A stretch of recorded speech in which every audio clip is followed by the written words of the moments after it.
미국의 제러미 리프쿤이라는 사람이 있습니다.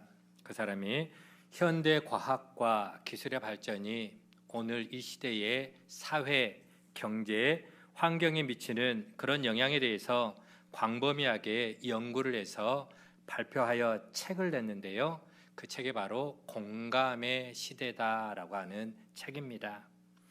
그는 이 책에서 다윈이 말한 적자생존, 적자생존의 뜻은 환경에 적응하는 것들만 살아남고 환경에 적응하지 못하는 것들은 도태하고 사라지게 되는 적자생존이죠.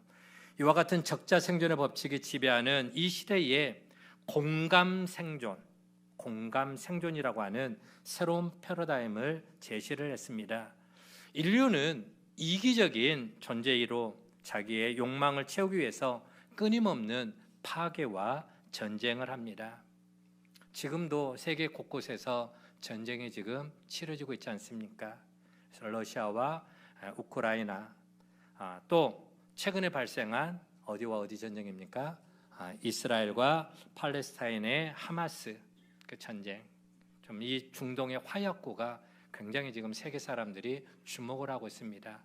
또 저기에 이란이 개입을 하게 되면은 또 시리아나 레바논이 또 개입해서 전쟁이 확전이 되면은 또 하나의 세계적인 전쟁으로 치러질 가능성이 높아지는 그런 모습들. 그리고 또 서남아시아에 있는 좀 생소한 나라이기도 합니다만은 아르메니아와 아제르바이잔이라고 하는 나라도 계속해서 또 전쟁 중에 있습니다.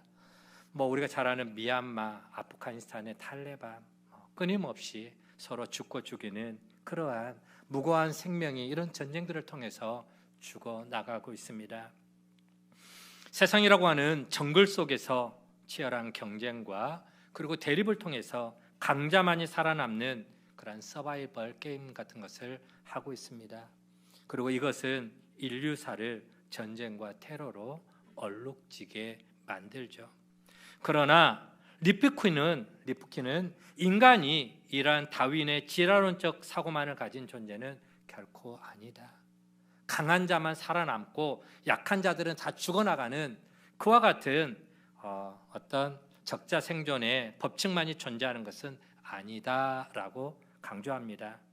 그러면서 인간은 적자생존의 환경이라 할지라도 어떤 당면한 문제들을 해결하기 위해서 다른 사람들과 함께 협력하고 또 유대감을 추구한다라고 하는 것이죠. 예를 들면은 전쟁이 터졌어요. 전쟁이 터지면은 이제 피난민들이 생기지 않습니까? 그러면 피난민들이 이제 함께 모여서 난민촌을 이루게 됩니다. 그러면은 그 어려운 형편에 처해진 그 사람들을 돕기 위해서 세계 여러 곳곳에서 그들에게 전쟁 구호품을, 난민 구호품을 보내줍니다. 물이라든가 이불이라든가 먹을 음식이라든가 다양한 것들을 보내주는 어려움에 처한 사람들을 돕기 위한 그런 모습들. 또 어떤 세계적으로 화재가 일어난다든가 지진이 났을 경우에도 그 지진 나가지고 사람들이 파묻혀 있는 그런 곳에 구조대를 파견합니다. 우리나라도 119 소방대 같은 그런 구조대들이 다른 나라의 터키라든가 어떤 다른 나라 그런데 지진이 났을 경우에 급하게 구조대를 파견하고 또 구원 물품을 보내주기도 하죠. 그렇게 어떤 당면한 문제 그러한 어려움들을 함께 해결해 나가기 위해서 서로 손에 손을 잡고 연대감, 유대감을 같이 공유하는 그런 모습들. 그래서 그런 모습들을 우리가 함께 생각해 볼 때에 인간은 호모 엠피티쿠스라는 그러한 용어가 있다. 한번 따라볼까요? 호모 엠피티쿠스. 엠피티쿠스라는 말은 공감. 우리 인간은 공감하는 존재다라고 하는 것이죠. 호모 엠피티쿠스, 공감하는 존재. 21세기의 대립과 갈등의 구조를 벗어나서 서로 화해하고 협력하는 그런 모습을 통해서 인간의 당면한 문제들을 함께 해결하는 그런 모습.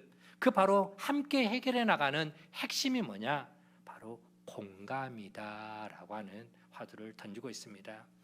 그 한 예로 그것은 아까 그 책 공감의 시대라고 하는 그 책 서두에 보면은 한 예화를 들어주고 있습니다. 인류 사이에 실제 벌어진 전쟁 가운데 일어난 감동적인 한 스토리가 있습니다. 아마 이 예화는 우리 성도님들도 많이 들어 알고 있는 예화일 겁니다. 1차 세계대전 중 1914년 12월 24일 성탄 이브날입니다. 전쟁이 한참 벌어지는 그 과정에 프랑스 플랑드르라고 하는 그 지방에서 실제로 있었던 사건인데요. 비가 한창 내리는 전쟁의 그 참호 속에서 영국군과 독일군이 서로를 향해서 총구를 겨누고 있었습니다. 주변에는 죽어서 나진 군은 전우들의 그 시신이 묻히지도 못한 채 여기저기 시신이 뒹굴고 있었고요. 썩어가는 시신의 지독한 그 썩는 냄새, 그리고 대소변의 그 냄새가 코를 찌르는 상황이었죠. 이와 같은 열악한 환경 속에서 언제 끝날지도 모르는 그러한 전쟁이 계속해서 수개월째 이어지고 있었습니다. 모두가 고향을 그리워하면서 바로 성탄절의 파티를, 그 옛날의 추억들을 머릿속에 떠올리고 있었던 거죠. 바로 그날이 12월 24일 성탄 이브날입니다. 그런데 갑자기 저 독일군 참호 속에서 찬양의 멜로디가 들립니다. 독일군 병사들이 어둠 속에서 갑자기 고요한 밤 거룩한 밤, 그 성탄 찬송을 부르기 시작한 거예요. 고요한 밤 거룩한 밤. 독일군 병사들 쪽에서 그 전쟁의 참호 속에서 서로 총을 마주 대하고 있는 그 상황 속에서 갑자기 성탄 찬양이 울려 퍼집니다. 그러자 총을 겨누고 있던 반대쪽에 영국군 병사들도 같이 고요한 밤 거룩한 밤 성탄 캐럴을 함께 부르면서 화답을 하는 거예요. 양쪽의 병사들은 그 순간 겨누고 있던 총을 다 바닥에다가 내려놓고 서로를 향해서 걷기 시작합니다. 독일 병사들은 저쪽에서 걸어 나오고 영국 군사들은 이쪽에서 걸어 나오고, 조금 전까지 서로를 향해서 죽이겠다고 총구를 겨누고 있었던 그 상황이었는데 이제는 총을 내려놓고 상대방을 향하여, 적진을 향하여서 걷기 시작하는 거예요. 그리고 서로 만나서 악수를 나누고 자기들이 가지고 있던 담배, 비스켓, 초콜릿을 서로 건넵니다. 그러면서 자기들의 가족 사진을 보여주고, 그리고 그들의 정든 고향과 크리스마스의 옛 추억, 그 이야기들을 서로 나누는 거예요. 여러분, 이 상황에서 누구도 조금 전까지 총을 거누고 상대방을 죽이겠다고 하는 그런 전쟁의 모습은 전혀 보이지가 않습니다. 서로의 아픔과 그 고통을 함께 나누면서 하나됨의 모습을 그 전쟁의 상황 속에서도 보여주고 있더라라고 하는 것이죠. 여기서 저자 리프킨은 우리 인간은 서로를 공감하는 존재다라고 말을 합니다. 아무리 이념과 국가의 이익을 위해서 전쟁을 치르게 되지만 우리 인간 개개인의 내면 속에는 서로를 향한 미움과 증오를 넘어서는 바로 공감의 모습이 존재한다라고 하는 것입니다.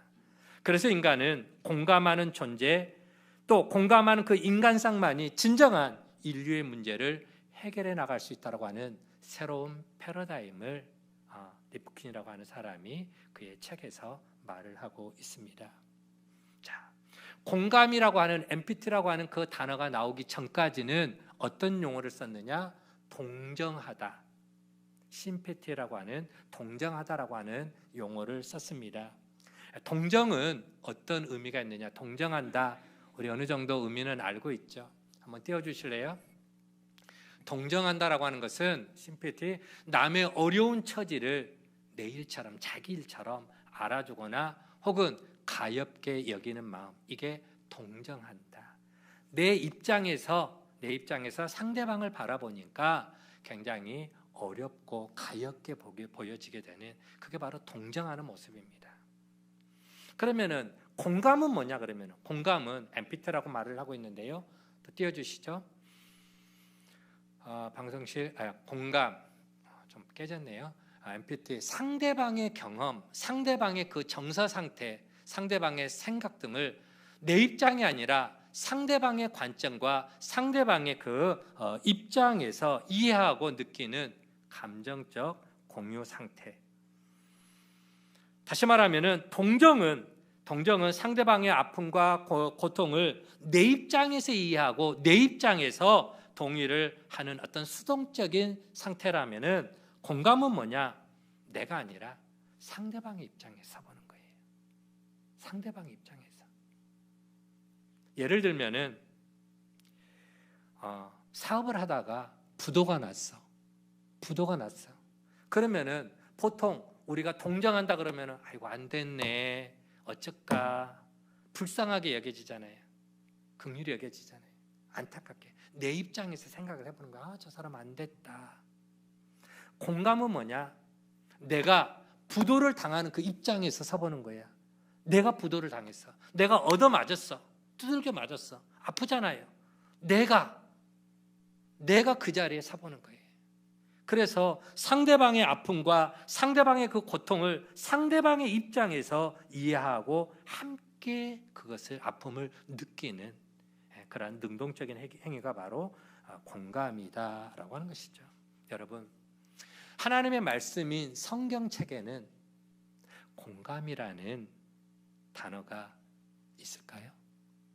혹시 성경 많이 읽으신 분들, 성경 읽다가 보면은 공감이라는 단어를 혹시 발견해 본 적이 있습니까? 공감이라는 단어는 성경에 나오지 않습니다. 대신에 뭐가 많이 나오느냐? 동정한다라고 하는, 예수님은 우리를 동정치 못하실 분이 아니요 라는 그러한 용어, 동정이라는 단어가 여러 번 등장하지만 아쉽게도 공감이라는 단어를 성경에서는 찾아볼 수가 없습니다. 대신 공감이라는 단어와 의미적으로 일치하는 용어들이 나오는데, 바로 긍휼, 자비, 인애, 그러한 용어들이 공감과 의미가 비슷하죠. 이 단어들은 모두 삼위일체 하나님의 속성과 동일한 성품을 나타냅니다. 먼저 성부 하나님에 대해서 한번 생각해 볼게요. 하나님 아버지의 그 공감은 이스라엘 백성들을 대하는 태도에서 하나님이 그 백성들을 어떻게 공감해 주고 계시는가라고 하는 것을 우리가 성경에서 찾아볼 수가 있습니다. 하나님은 애굽에서 430년 동안 압제를 당하고 있는, 핍박을 당하고 있는 이스라엘 백성들을 구원하시기 위해 모세를 부르고 다음과 같이 하나님 아버지의 마음을 모세를 통해 이스라엘 백성들에게 전해줍니다. 출애굽기 3장 7절로 10절 말씀을 세번역 성경으로 제가 바꿔가지고 한번 여러분과 읽어보려고 합니다. 천천히 같이 한번 읽어보도록 하겠습니다. 세번역 성경입니다. 시작. 주님께서 다시 말씀하셨다. 나는 이집트에 있는 나의 백성이 고통받는 것을 똑똑히 보았고, 또 억압 때문에 괴로워서 부르짖는 소리를 들었다. 그러므로 나는 그들의 고난을 분명히 안다. 이제 내가 내려가서 이집트 사람의 손아귀에서 그들을 구하여 이 땅으로부터 저 아름답고 넓은 땅, 젖과 꿀이 흐르는 땅으로 데려가려고 한다. 지금도 이스라엘 자손이 부르짖는 소리가 나에게 들린다. 이집트 사람들이 그들을 학대하는 것도 보았다. 이제 나는 너를 바로에게 보내어 나의 백성 이스라엘 자손을 이집트에서 이끌어 내게 하겠다. 아멘. 여기 말씀 보면은 중요한 단어가 계속 나옵니다. 어떤 용어냐? 내가 똑똑히 보았다. 그리고 그 부르짖는 고통의 소리를 내가 들었다. 그리고 그들의 고난을 분명히 안다. 야다라는 히브리 용어를 씁니다. 야다, 안다. 안다라고 하는 것은 체험적인, 부부가 서로 관계를 맺음으로 서로를 육체적으로, 정신적으로, 영적으로 알아가는 것, 이게 야다라는 모습을 씁니다. 용어를 쓰는데 야다, 내가 너희를 안다. 430년 동안 아브라함의 후손으로 택한 그 이스라엘 백성들, 그들을 하나님은 한 번도 포기하거나 방관하지 않으셨다라고 하는 것이죠. 애굽에서 고통당하는 그들의 모습을 분명히 보고 계셨고 또 그들의 부르짖는 신음소리를 듣고 계셨고, 그리고 그들의 사정을 우리 주님은 알고 계셨다라고 하는 것이죠. 그래서 모세를 부르시고 지금 그 고통과 절망의 땅에서 그들을 내가 구원해 내겠다, 그들을 인도해 내겠다, 하나님의 그 작정하심, 하나님의 의연한 결단의 마음을 우리가 또 볼 수가 있습니다. 그렇습니다. 우리 하나님은 오늘 우리들의 아픔과 우리들의 고통을 나 몰라라 하고 수습 방관하시는 그러한 매정한 하나님이 결코 아니라는 것이죠. 지금도 우리의 모든 처지와 형편과 사정과 상황을 알고 계시는 하나님, 내가 무엇 때문에 울부짖고 있는지, 내가 무엇 때문에 신음하고 있는지, 내가 무엇 때문에 눈물 흘리고 있는지 하나님은 알고 계세요. 보고 계세요. 듣고 계시는 줄 믿으시길 바랍니다. 우리의 마음을 우리 입장에서 하나님께서 헤아려 주시겠다라고 하는 것입니다. 여러분, 우리의 아픔을 함께 보고 함께 느끼고 함께 알아가는 것, 그래서 우리를 인도하여서 우리를 고난의 자리에서, 고통의 자리에서 건져 자유케 하시는 그 하나님, 이게 바로 공감해 주시는 우리 하나님 아버지의 마음이다 라고 하는 것입니다. 성자 예수님은 어떨까요? 성자 예수님 또한 우리를 공감하시는 분입니다. 예수님이 육신의 몸을 입고 이 땅에 성육신한 그 사건 자체가 인류를 향한 주님의 공감입니다. 쉽게 여러분들이 이해하기 위해서 한 예를 들어 볼게요. 여러분은 저 땅바닥에 기어다니는 개미하고 대화할 수 있습니까? 개미한테 말을 하면 개미가 알아들을 수 있을까요? 못 알아들어요. 그러면 개미하고 대화를 하고 개미가 무슨 생각, 무슨 마음을 갖고 있는지를 알려면 가장 쉬운 방법이 뭘까요? 내가 개미가 되어가는 거예요. 내가 개미의 자리에 내려가서 개미들과 같이 대화하고 같이 생각하고 같이 공감하는, 바로 이게 예수님의 성육신 사건입니다. 하늘에 계신 하나님이 이 피조물인 우리 인간의 몸을 입고 인간이 되셔서 이 땅으로 내려오신 사건. 그래서 우리의 아픔과 우리의 눈물과 우리의 생각과 우리의 그 고난을 직접 당신이 경험을 하시는 거예요. 예수님은 언제나 이 땅에 계시는 동안 가난한 자, 병든 자, 고아와 과부, 나그네, 세리와 창기 같은 사회적인 약자들을 항상 늘 가까이 하고 계셨던 걸 볼 수가 있고, 그들의 아픔을 같이 공감해 주고 나눠주셨습니다. 마태복음 9장 35절과 36절도 세번역으로 제가 읽어드릴게요. 예수께서는 모든 도시와 마을을 두루 다니시면서 유대 사람의 여러 회당에서 가르치며 하늘나라의 복음을 선포하며 온갖 질병과 온갖 아픔을 고쳐주셨다. 예수께서 무리를 보시고 그들을 불쌍히 여기셨다. 그들은 마치 목자 없는 양과 같이 고생에 지쳐서 기운이 빠져 있었기 때문이다. 그래서 그 목자 없는 양과 같이 고생에 지쳐서 기운 빠져 있는 저들을 예수님이 보시고 그들을 긍휼히 불쌍히 여겨주시면서 그들의 자리에 들어가서 함께 같이 아파하고 같이 배고파하고 같이 고민하고 같이 눈물 흘려주시는 그러한 예수님. 우리가 잘 아는 나사로, 그 예수님이 아끼시던 나사로가 죽었잖아요. 마르다와 마리아의 그 오라버니, 오빠 되는 나사로가 죽었을 때 그 나사로의 그 장례식장에 가가지고 예수님이 어떻게 하셨습니까? 예수님도 같이 눈물을 흘리셨어요. 같이 슬퍼하시고 같이 눈물을 흘리시고. 가나의 혼인 잔치에 가서는 어떻게 했을까요?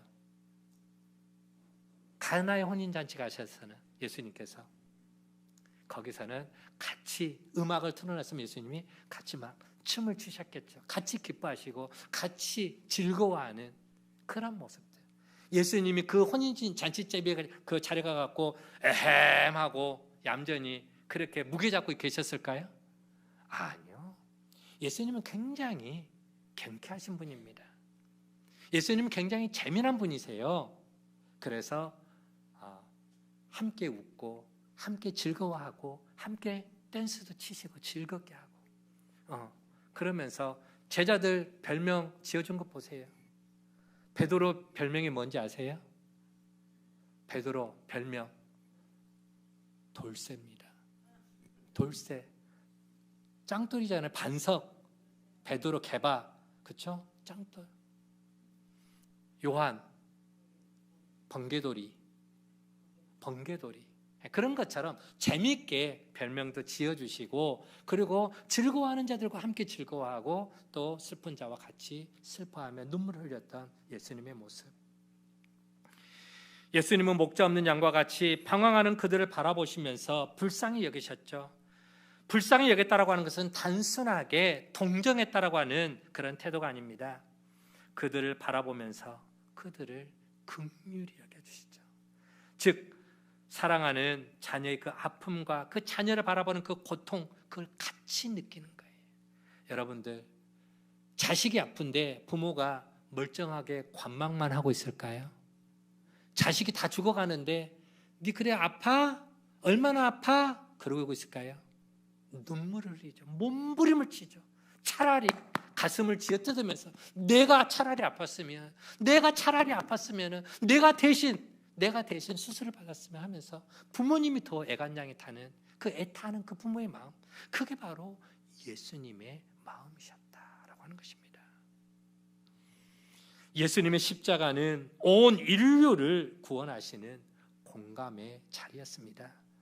예수님을 가장 가까이에서 따르던 제자 중 한 사람, 그는 예수님께 나가서 배신의 키스와 함께 스승을 은 30에 팔아 넘겨버렸습니다. 내가 다른 사람들은 다 도망가고 다른 사람은 다 주님을 부인할지라도 나는 주님을 목숨 걸고 끝까지 따르겠습니다. 그렇게 고백했던 베드로, 그는 결국 어려움 앞에 위험 앞에서 예수님을 부인하고 저주까지 하며 도망을 쳐버립니다. 며칠 전까지만 해도 호산나 호산나 다윗의 자손이여 외쳐던 그 수많은 예루살렘의 군중들은 차라리 강도 바라바를 놓아주고 예수를 십자가에 못 박으라고 예수를 죽이라고 외쳐댑니다. 십자가에서 가쁜 숨을 몰아쉬며 예수님은 엘리 엘리 라마 사박다니, 나의 하나님 어찌하여 나를 버리십니까? 하나님을 향해 고통의 절규를 합니다. 그런데 그때 그 상황에서 하나님은 그 예수님의 마지막 외침마저도 침묵을 하시고 눈을 감으십니다. 그럼에도 불구하고 예수님은 그 어떤 원망의 불평의 한마디도 내뱉지를 않습니다. 심장이 터지는 그 고통 속에서도 도리어 자신을 버리고 떠난 모든 사람들을 향하여 아버지 저들의 죄를 사하여 주옵소서 용서의 기도를 하십니다. 여러분, 우리 예수님은 진노의 자녀요 불순종의 자녀요 마귀의 종로를 타던 그 인간들 인류를 구원하기 위해서 친히 당신이 십자가에 달려 죽으셨죠. 그리고 우리의 아픔과 우리의 고통과 우리 인생의 저주의 짐을 당신이 친히 온몸으로 대신 짊어져 주셨습니다. 그래서 예수님은 우리의 인생의 절망을 희망으로 바꿔주셨습니다. 우리의 질병을 치유해 주셨고 우리를 죽음의 자리에서 새 생명의 자리로 옮겨주셨고 지옥 갈 우리 인생을 천국의 백성으로 바꿔주신 줄 믿으시기를 바랍니다. 이것이 바로 우리의 모든 아픔과 고통과 저주를 친히 당신이 온몸으로 공감해 주신 성자 예수님의 삶, 예수님의 모습이었습니다. 성령 하나님 역시 우리를 공감하시는 영입니다.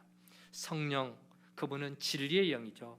우리에게 하나님의 말씀을 깨우쳐주고 또 우리에게 말씀이 생각나게 하고 진리 가운데로 우리를 인도하시는 영입니다.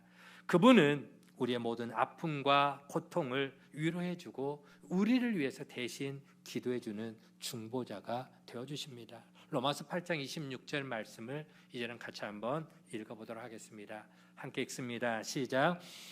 이와 같이 성령도 우리 연약함을 도우시나니 우리는 마땅히 기도할 바를 알지 못하나 오직 성령이 말할 수 없는 탄식으로 우리를 위하여 친히 간구하시느니라. 아멘. 성령님은 우리가 지쳐서 도무지 기도할 힘도 나지 않을 때, 또 무엇라고 말하기조차 기도가 입 밖으로 나오지 않을 때 우리의 연약함을 돕기 위해서 말할 수 없는 탄식과 눈물로 우리를 위해서 친히 중보해 주시는 그러한 하나님이시죠. 성령 하나님은 우리의 심령 깊은 곳에서, 또 우리의 삶의 현장에서 어디에서나 우리와 동행하십니다. 여러분, 성령님 지금 어디 계시게요? 어디요? 저기 예루살렘에 있을까요? 내 안에 지금도 나와 함께 계심을 믿으시기를 바랍니다. 임마누엘로 내가 너와 함께 할 것이라고 하는 그 주님의 영, 성령께서 우리와 지금 함께, 오늘도 이 예배 자리에 성령님 함께 하고 계심을 여러분 믿으시기를 바랍니다. 이처럼 성령님은 우리의 연약함을 극복하고 우리로 그것들을 이길 수 있도록 도우시고 공감해 주시고 함께 해 주시는 은혜의 성령님입니다. 때문에 성부, 성자, 성령, 이 삼위일체 하나님은 우리의 모든 아픔과 고통을 친히 보고 듣고 그리고 알고 느끼고 건져주시는 긍휼의 아버지, 자비의 하나님, 사랑의 하나님, 공감의 하나님이신 걸 믿으시기를 바랍니다. 때문에 우리들이 하나님을 잘 섬긴다는 것, 하나님의 성품을 닮아간다라고 하는 것은 곧 공감의 삶을 살아가는 걸 의미하겠죠.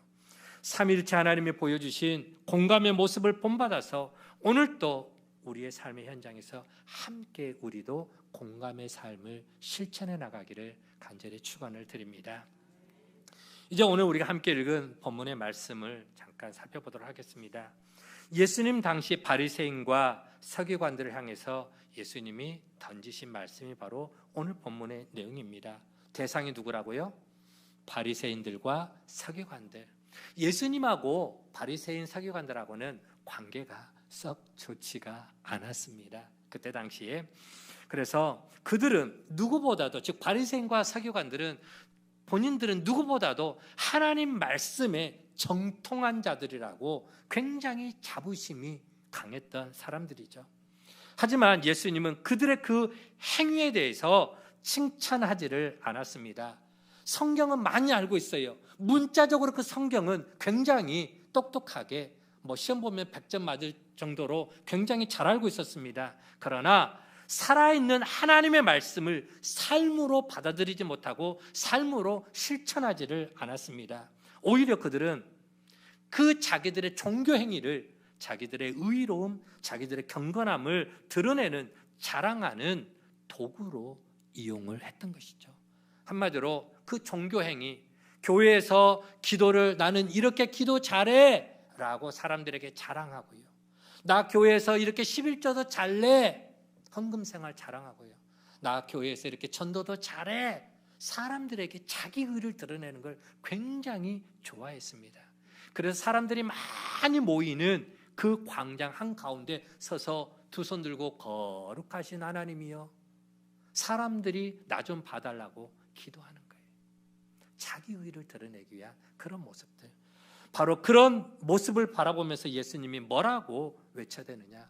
이 외식하는 자들아, 이 회철한 무덤 같은 자들아, 독사의 자식들아, 겉과 속이 너무너무 다르다라고 이중인격자의 삶을 지적하는 그런 모습이죠. 책망하셨습니다. 그들의 잘못된 태도와 행위에 대해서 오늘 예수님이 비유한 말씀이 바로 오늘 본문의 내용이죠. 누가복음 7장 31절과 32절 오늘 본문의 말씀입니다. 또 이르시되 이 세대의 사람들, 즉 바리새인과 서기관 같은 사람들을 무엇으로 비유할까? 무엇과 같은가 비유하건대 아이들이 장터에 앉아 서로 불러 이르되 우리가 너희를 향하여 피리를 불어도 너희가 춤추지 않고 우리가 곡하여도 너희가 울지 아니하였다 함과 같도다. 당시 바리새인과 서기관들의 모습에 대해서 장터에서 벌어지는 그런 모습으로 쉽게 이해하기 쉽게 비유를 들어 설명을 합니다. 신나는 피리를 불어도 춤을 추지를 못해. 다른 사람들이 좋아하는 일, 기뻐하는 일에 대해서 같이 기뻐하고 같이 박수 쳐주지 못하고 시기하고 질투하고 그리고 벽을 치는 그런 모습들. 슬픈 곡제 노래를 불러도 함께 울어주지 못하는 완악한 메말라 있는 세대의 사람들이라고 지적을 합니다. 세례 요한은 예수님보다 먼저 와서 회개 세례를 외쳤죠. 그리고 이후에 예수님이 오셔서 진리의 말씀을 선포하고 가르쳤습니다. 그런데 그들은 예수님을 그들의 삶에 영접하지 않고 오히려 자기들의 행위와 의로움으로 예수님을 통해서 구원받는 길임을 예수님께서 열어두셨지만 내가 길이요 진리요 생명이니 나로 말미암지 않고는 하나님께로 올 자가 없다라고 말씀하셨지만 예수님 필요 없어. 내가 얼마든지 나의 의로움으로 나의 행위로 내가 천국 갈 수 있다라고 자기 행위를 자랑했던 것입니다. 그리고 예수님을 무시하고 예수님을 배척했습니다. 오늘 이 비유의 말씀은 진리를 거부하고 있는 그들의 완악함과 패역한 모습을 예수님께서 지적하는 그런 모습이죠. 피리를 불면 춤을 출 줄 알아야 되고 슬픈 노래를 부르면 함께 우는 것, 이게 바로 우리 인간의 정서요 감정입니다. 이게 바로 공감하는 모습이겠죠. 그런데 당시 소위 엘리트요 가장 신앙생활을 잘한다라고 믿었던 바리새인과 서기관들은 공감과는 전혀 거리가 먼 완악함과 패역함의 모습을 보였습니다. 자기들의 의로움을 나타내려고 타인들의 죄를 지적하고 정죄했습니다. 야, 너는 왜 이렇게 주일도 못 지켜? 너는 왜 이렇게 11조 생활도 안 해? 너는 왜 이렇게 전도서 생활도 못 해? 너는 왜 그런 식으로 기도해? 나를 봐, 나를. 자기 의로움을 드러내려고 상대방의 잘못한 것을 지적하고 책망하는 그런 모습들. 그들은 종교적인 행위는 있을지언정 그들 안에 예수님이 가르쳐 주신 그리고 보여주시는 자비와 사랑과 긍휼이 없었다라고 하는 것이죠. 시대의 아픔과 고통을 함께 나누고 느끼지를 못했습니다. 한마디로 공감할 줄 모르는 세대였음을 지적을 하고 있습니다. 여러분, 오늘의 이 말씀은 이 시대를 살아가는 우리 자신들을 향한 우리 주님의 가슴 뜨끔한 메시지이기도 합니다. 오늘 이 시대의 아픔과 이 시대의 고통이 있다면 그것은 바로 공감의 부재다라고 말씀을 드릴 수가 있습니다. 무엇의 부재라고요? 공감. 우리 안에 진정한 같이 울어주고 같이 기뻐해주고 같이 박수 쳐줄 수 있는 그런 모습이 우리 안에 진정 얼마나 있는가라고 하는 것이죠. 우리나라의 정치가 계속해서 풀리지 않고 꼬이는 이유가 무엇입니까? 여당과 야당은 늘 자기 주장만 앵무새처럼 되풀이합니다. 국민이 진정 무엇을 원하고 있는지 서로의 마음을 열고 대화를 해보려고 노력을 하지 않습니다. 말이 통하지 않으니까 공감이 이루어지지 않죠. 항상 네가 잘났네, 내가 잘났네, 상대방의 잘못과 질책, 실수들을 공격하죠. 아니면 말고식으로 또 폭로합니다. 서로를 향해서 아이고 잘했네, 잘했어라고 칭찬하고 격려하는 모습을 찾아보기가 어렵습니다. 결국 그들의 그 분쟁과 그 또 싸움의 모습으로 누구만 고통스러워합니까? 고래 싸움에 누가? 새우가 등 터진다는 식으로 그 정치권들의 그런 매일같이 싸워대는 모습에 백성들의 서민들의 아픔과 고통과 눈물은 뒷전이다라고 하는 것이죠. 공감의 정치가 이루어질 때에 진정 이 나라에 희망이 있는 줄로 믿습니다. 우리나라 교육 현장은 어떻습니까? 치열한 입시 구조 속에서 사느냐 죽느냐 살벌한 우리 자녀들의 그 교육 현장이 살벌한 전쟁터와 같다라고 하는 것입니다. 유치원 시절부터 입시에 맞춰서 공부를 시킵니다. 영어는 기본이고 글쓰기 지도라는 명목으로 논술을 유치원 때부터 글쓰기를 가르칩니다. 초등학교에 가면 벌써부터 맞춤 교육이 시작이 되죠. 그래도 그나마 초등학교 때는 부모가 가라 하면 가고 오라 하면 옵니다. 학원 가라 하면 학원 가고 또 집에 오라 하면 시간 맞춰서 오죠. 그런데 중학교에 가면은 어떻습니까? 그때부터는 아이들이 반항을 하기 시작합니다. 사춘기에 접어들면서부터 자기들의 모습이 한심하게 느껴지겠죠. 마치 공부하는 기계 취급당하는, 그래서 부모에게 반항을 하기 시작합니다. 여기에서 친구들 사이에 집단 따돌림이 나오고요, 폭력이 나오고 게임 중독이 나옵니다. 어디로 튈지 모르는, 도무지 알 수 없는 탈선과 방황이 중학교 시절부터 이제 시작이 되는 것이죠. 그러다가 고등학교 올라가면은 입시는 바로 코앞에 있습니다. 마치 도살장에 끌려가는 소처럼 이른 새벽부터 밤늦게까지 학교로, 학원으로 몰려 다닙니다. 그렇게 치열하게 공부해서 진정 자기가 원하는 대학에 들어가는 학생들이 얼마나 될까요? 대부분 재수는 필수로 여기는 것을 볼 수가 있습니다. 대학에 들어가서 자기 자신을 돌아보면 마치 물이 다 빠져버린 바다처럼 허전하게 느껴집니다.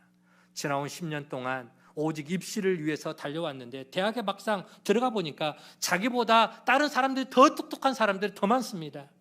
자기 존재에 대해서 또다시 헷갈리기 시작하고 또 흔들리기 시작하고 방황이 시작됩니다. 그러다가 대학생활 1년, 2년 시간 보내다가 이제 또 정신줄 다시 한번 부여잡고 취직이라고 하는 고난의 벽을 향해서 사다리를 오르기 시작합니다.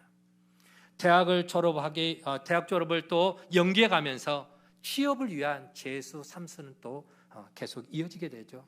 수백 대 1, 수천 대 1의 경쟁을 뚫기 위해서 정신없이 취업 준비를 위해서 달려갑니다. 그러다가 어떤 이는 대기업에 그래도 그나마 취업을 하는 이가 있기도 하겠지만 수많은 젊은이들이 88만 원 세대가 되기도 합니다. 여러분, 88만 원 세대라는 말 들어보셨습니까? 최근에 나오는 용어인데요. 88만 원 세대, 20대가 처한 세대 간의 그 불평등, 죽으라고 일해도 얼마 벌지 못하는 세대 간의 불평등을 가리키는 용어로 2017년도에 누군가 우리 학자가 쓴 책에 나오는 책 제목이 88만 원 세대라는 책이 있습니다. 사랑하는 우리 믿음의 가족 여러분, 이런 치열한 삶 속에서, 치열한 경쟁 구조 속에서 자라난 우리 자녀들이 남을 배려하고 타인의 아픔과 함께 그것들을 느낄 수 있는 공감에 대해서 얼마나 아이들이 같이 공감하고 같이 느낄 수가 있을까요? 상대방을 짓밟고 올라서야 내가 산다라고 하는 그러한 치열한 전쟁터와 같은 삶을 살아왔던 우리 자녀들이 얼마나 다른 사람들의 아픔에 대해서, 기쁨에 대해서 함께 기뻐해주고 함께 아파하고 같이 눈물 흘릴 수 있는 그런 공감, 심지어 봉사활동마저 대학 입시의 도구나 취업의 스펙으로 취급되는 그런 상황 속에서 피리를 불면 춤을 추고 슬픈 노래를 부르면 눈물을 흘리는 공감의 자리를 잡기가 참 쉽지가 않다라고 하는 것이죠. 그래서 주님은 오늘 이 공감의 부재를 살아가고 있는 우리를 향해서 이렇게 말씀합니다. 함께 즐거워하고 함께 울어줄 수 있는 삶이 되라. 한번 따라 봅시다. 함질함울. 함께 즐거워하고 함께 울어주는, 공감하는 세대, 함질함울의 삶을 살아가라. 여러분, 낙타의 눈물을 혹시 아십니까? 낙타의 눈물. 동물들 가운데 눈물을 흘리는 짐승들이 있습니다. 소도 도살장에 끌려갈 때면은 눈물을 흘린다고 합니다. 사막의 절대 강자인 낙타는 눈물을 흘릴까요, 안 흘릴까요? 흘린 거 본 적 있어요? 저도 못 봤습니다. 그런데 메마른 사막을 몇 달씩이나 걸어다니니까 눈물이 메말라 없을 것 같은데 낙타도 눈물을 흘린다고 합니다. KBS 다큐멘터리에 나오는 내용들인데요. 거칠고 황량한 사막에서 살아가야 하는 낙타는 자기 보호 본능이 굉장히 강하다고 해요. 그래서 새끼를 낳아놓고도 자기가 힘들면은 새끼를 팽개쳐 버리고 젖도 먹이지 않고 그냥 죽든 살든 그냥 네가 알아서 하고 낙타는 그냥 자기 갈 길 가버린대요. 그게 자기 보호 본능이 굉장히 강하다고 합니다. 그런데 자, 그러면은 이렇게 나놓고 돌보지도 않는 그런 새끼, 어떻게 해야 어미 낙타의 마음을 돌이켜서 새끼에게 젖을 물릴 수 있도록 그렇게 할 수 있을까요? 울어야 돼. 누가 울어요? 새끼가 에 하면서 울어야 돼요. 몽고 지방에서는 이렇게 한다고 합니다. 마음이 강팍해진 낙타를 끌어다 놓고 그 지역에서 자녀를 가장 사랑스럽게 잘 키운 경험이 있는 할머니를 한 분 모셔다가 그 할머니가 마두금이라고 하는 우리 만도린 혹은 또 해금 같은 저게 마두금이라고 하는 악기예요. 저런 악기로 연주를 하면서 노래를 부릅니다. 할머니가 자식을 가장 사랑스럽게 키웠던 할머니가 엥엥엥 하는 그런 아쟁 같은 그런 해금 같은 소리겠죠. 그런 연주를 하면서 노래를 부른대요. 그러면은 저 완악한 낙타가 새끼에게 나놓고 젖도 먹이지 않던 그 완악한 낙타가 눈물을 흘리면서 회개를 한다고 해요. 그리고 다시 자기 새끼를 정성껏 돌본다고 합니다. 한 번 더 넘겨주세요. 낙타가 저렇게 눈물을 흘린다고 합니다. 실제 눈물을 흘리는데 저게 다큐멘터리 아까 나왔잖아요. KBS에서 거기에서 낙타의 그 눈물 흘리는 모습을 클로즈업 해갖고 찍은 사진이에요. 여러분, 마음이 강팍해진 낙타도 자신의 모든 것을 희생해서 자녀를 양육했던 그 할머니를 보면은 마음이 녹아내립니다. 그 할머니의 모든 정성이 담긴 사랑의 노래 앞에서 완악한 마음이 변화가 되는 것이죠. 할머니의 사랑 그리고 완악한 낙타의 그 마음이 노래를 통해서 완악한 낙타의 그 마음이 노래를 통해서 하나로 공감이 이루어질 때에 눈에서 눈물이 쏟아지게 되는 것이죠. 사랑의 마음이 회복되어 자기 새끼에게 젖을 물리고 그리고 새끼를 돌본다고 합니다. 하물며 십자가의 사랑으로 주의 자녀가 된 우리들이 주님의 그 사랑의 마음을 품고 세상을 향해 한 걸음 한 걸음 나아가면은 그 완악해진 세상이 어떻게 되겠습니까? 아무리 피를 불어도 춤을 추지 않고 슬픈 노래를 불어도 울지 않는 이 세대랄지라도 우리가 주의 사랑의 마음을 가지고 십자가의 사랑을 가지고 가정으로 들어가고 직장으로 들어가고 우리의 삶의 자리로 나아가면은 조금씩 변화가 일어나지 않겠습니까? 오늘 우리 주님은 우리를 그 공감의 자리로 초대하여 주신 줄 믿으시기를 바랍니다.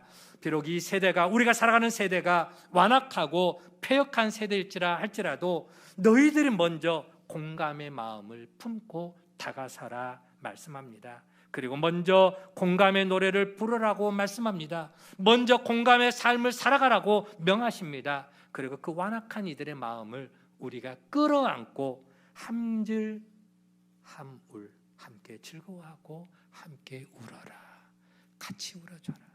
말을 많이 할 필요가 없어요. 그냥 옆에 가서 꼭 껴안고 같이 울어주면 돼. 같이 좋아해주고 박수 쳐주면 되는 거예요. 여러분, 가정이 따뜻하지 못합니까? 늘 가정 안에 싸움이 있고 불화가 있고 아픔이 있습니까? 그 사랑하는 가족들을 끌어안고 함께 울어주고 함께 웃어주시기를 바랍니다. 같이 공감해 달라는 거예요. 여러분의 친구들과 함께 웃고 함께 울어봐 주시기 바랍니다. 교회 공동체 안에서도 성도들과 네가 왜 그렇게 해서 손가락질하고 지적질하고 책망하는 게 아니라 그럴 수도 있겠구나. 그럴 수도 있었겠구나. 내가 그 사람의 입장으로 들어가 보는 거예요. 저 사람이 왜 저런 행동을 할까? 왜 저런 말을 할까? 왜 저렇게 눈물을 흘릴까? 왜 저렇게 분노할까? 상대방의 입장에 들어가서 같이 공감해 주면서 같이 눈물 흘리고 같이 기뻐해 주고 같이 마음을 공감하는 공유하는 바로 그 모습 속에 교회는 더 따뜻한 교회, 더 행복한 교회, 아멘 좀 하서 더 건강하고 또 정말 주님이 기뻐하는 교회 공동체가 될 줄로 믿습니다. 그리고 나아가서 이제는 교회 문턱을 넘어서 직장과 사업의 그 동료들에게 나아가 함질 함울의 삶을 살아가게 되면은 바로 그 공감의 마음 속에 모든 문제의 답이 들어 있는 줄로 믿습니다. 그 공감의 태도 속에 찬송이 있고 감사가 있고 행복이 있고 축복이 있는 줄로 믿습니다. 기도하겠습니다. 하나님 감사합니다. 오늘 우리가 살아가는 세대를 무엇으로 비유할고 피리를 불어도 사람들이 춤을 추지 않고 곡하는 소리를 내어도 울어줄 줄 모르는 너무나 메말라 있는 폐역한 이 세대 속에 우리 주님은 너희가 들어가서 그들의 아픔을 끌어안고 같이 울어주고 또 기뻐할 일 있으면 박수치면서 같이 즐거워하라. 이 공감하는 마음, 공감하는 자세가 그 시대에 바로 답이다라고 주님은 말씀하고 있습니다.